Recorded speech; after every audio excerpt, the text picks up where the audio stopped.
नमस्कार, मी पंजाबगत हवामान अभ्यासक मुक्काम गोष्ट. तर आजपासून शेतकऱ्याला सांगतो 18, 19, 20, 21 दरम्यान फक्त 18, 19, 20 ते 24 दरम्यान फक्त पश्चिम महाराष्ट्रातून कोकणपट्टी भागाकडे तुरळक ठिकाणी पाऊस पडणार आहे. म्हणजे तो पाऊस सातारा,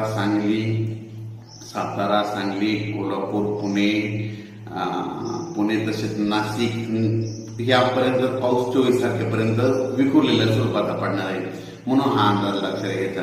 त्याच्यानंतर राज्यामध्ये 27 तारखेच्या नंतर पुन्हा एकदा वातावरण चेंज होणार आहे, म्हणून ही अंदाज लक्षात घ्यायचा. पण जे अवकाळी पावसाचं वातावरण होतं ते आता म्हणजे राज्यातलं सगळीकडलं आजपासून उद्यापासून थांबणार आहे.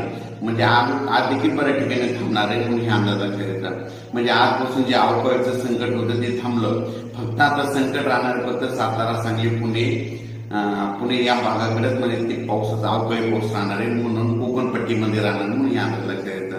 तर शेतकऱ्यासाठी परत एक आनंदाची बातमी.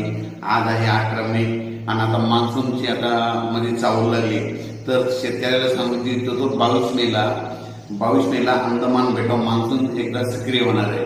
पण त्याच्यानंतर काय होणार आहे, 22-23च्या दरम्यान बंगालच्या खाडीमध्ये एक चक्रीवादळ तयार होणार आहे. बंगालच्या उपसागरामध्ये म्हणजे एक चक्रीवादळ तयार होईल आणि ते चक्रीवादळ कलकत्ता बांगलादेशकडे जाणार आहे, म्हणून हा अंदाज लक्षात घ्यायचा.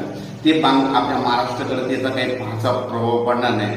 बांगलादेशकडे जात असल्यामुळं 27-28 दरम्यान आपल्या महाराष्ट्रामध्ये तुरळक ठिकाणी पुन्हा पाऊस येऊ शकतो. म्हणजे 27 मे 28 मेच्या दरम्यान पाऊस शकतो. म्हणून ज्यांचा भुईमुग काढणं चालू आहे त्या शेतकऱ्यांना आपण आपला भुईमुग काढण्याची तयारी ठेवायची.